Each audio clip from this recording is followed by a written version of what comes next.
আচ্ছা বলেন তো কে কে শীতের ভয়ে এরকম আমার মতো রোদ্রে এসে বসে থাকেন? আর মেয়ের আবদারে তেল পিঠা বানালাম কিভাবে, তো সেটাই আজকের ভিডিওতে থাকবে। আর চাল কুমড়া বড়ি দিয়ে কিভাবে মাছের ঝোল করলাম আলু দিয়ে, সবকিছুই দেখাবো এই ভিডিওতে। আসসালামু আলাইকুম, সবাই কেমন আছেন? আশা করি সবাই অনেক বেশি ভালো আছেন। আল্লাহর রহমতে আমরা ভালো আছি।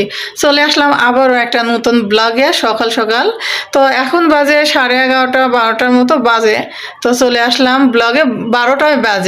তো যাই হোক, ব্লগে চলে আসলাম। তো আজকে সারাদিন কি করছি না করছি সেটা তো আপনাদের সঙ্গে শেয়ার করব। তো তার আগে চলুন একটু ছাদে যাই, রোদ্রে বসে থাকবো। রোদ্রে বসে থাকার পরে এসে গোসল করব, তাহলে আর গরম পানির প্রয়োজন নেই।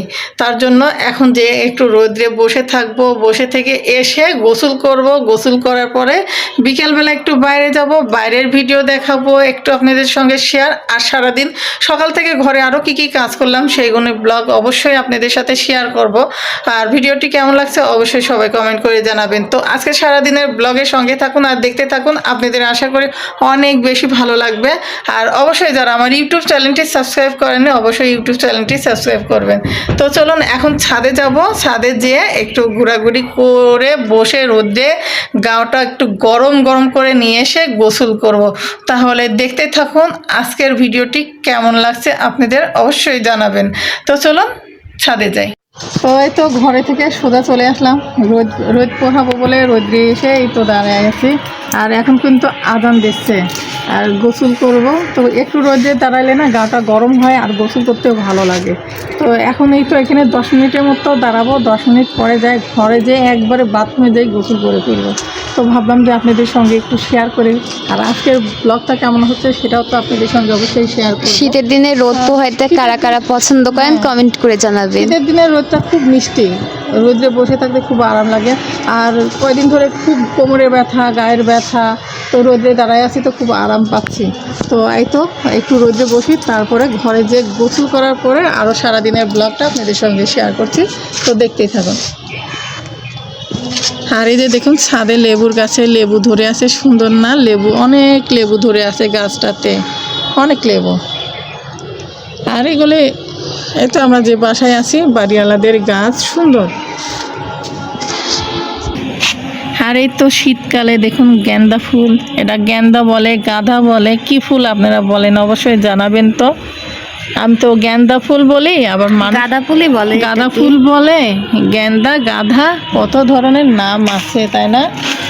নামের শেষ নেই। আর এই যে নয়নতারা, নয়নতারা ফুল কেবল ছোট্ট ছোট্ট ফুল ফুটেছে, এই যে দেখছেন, খুব সুন্দর না? মিষ্টি ফুল, এগুলো কালারগুলো খুবই সুন্দর, চমৎকার। আর এই যে আমার ছেলে গাছ লাগাই দিয়েছে, আমাদের মেহেন্দি গাছে মেহেন্দির পাতা দেখছেন কত ছোট্ট ছোট্ট পাতা, এগুলো তুলতে অনেক কষ্ট। আর এই তো ছেলের ডালিম গাছে এই যে অনেক ফুল আছে, অনেক ফুল আছে। আবার এদিকে ডালিমও ধরে আছে, এই যে দেখুন ছোট্ট ডালিম।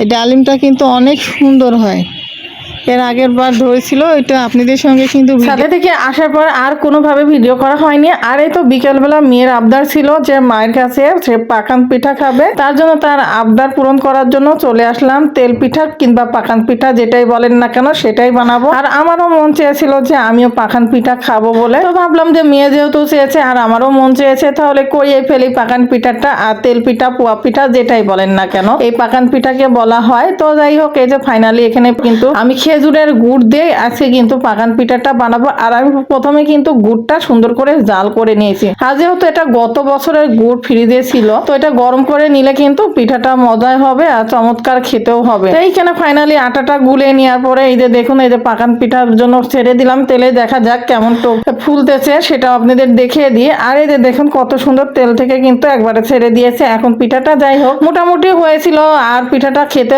দারুণ হয়েছিল। দেখুন এই যে ফুলে গেছে আর অনেক সুন্দর হয়েছিল খেতে, মাশাআল্লাহ কি বলবো, দুর্দান্ত হয়েছিল। তো আপনাদের সঙ্গে তো আমি শেয়ার করে ফেললাম। আর এই তো মেয়েরও আবদারটা পূরণ করলাম। আর এই যে পরের দিন সকালবেলা এখানে বেগুন আলু দিয়ে রান্না হবে, চাল কুমড়ো বড়ি দিয়ে মাছের ঝোল, তাও আবার তেলাপিয়া মাছ। আর এরকম চাল কুমড়ো বড়ি কে কে খেতে পছন্দ করেন অবশ্যই কমেন্ট করে জানাবেন। তো আর তেলাপিয়া মাছ দিয়ে কিন্তু রান্না করব, যে কোনো মাছ দিয়ে যদি চাল কুমড়ার বড়ি রান্না করা যায় না, খেতে কিন্তু মাশাআল্লাহ অনেক ভালো লাগে। আর এদিকে কিন্তু তরকারি কষানো হচ্ছে, দেখতে পাচ্ছেন অনেক সুন্দরভাবে কষিয়ে নেওয়া হচ্ছে, কষিয়ে নেওয়ার পর রান্না করে নিব। আর এদিকে ঝোলের পানি দিতে হবে, যাই হোক ঝোলের পানি দিয়ে দিব। তারপরে মাছ দেওয়ার পরে আপনাদেরকে দেখিয়ে দেব কেমন হয়েছে, অবশ্যই জানাবেন। আর যারা এরকম চাল কুমড়া বড়ি দিয়ে এরকম মাছের ঝোল খেতে চান তারা অবশ্যই খেতে পারেন, খুবই ভালো লাগে। আর আজকের ব্লগটি কেমন লাগেছে অবশ্যই কমেন্ট করে জানাবেন। ভালো লাগলে অবশ্যই পাশে থাকবেন এবং সাপোর্ট করে যাবেন, বেশি বেশি করে কিন্তু লাইক দিয়ে পাশেই থাকবেন। দেখতে পাচ্ছেন মাশাআল্লাহ অনেক সুন্দর কালার এসেছে। আর এই তো আমি রান্না করে ফেললাম। যারা পছন্দ করেন তারা অবশ্যই বাসায় করে খেয়ে দেখতে পারেন। এখনকার মতো বিদায় নিচ্ছি, আল্লাহ হাফেজ।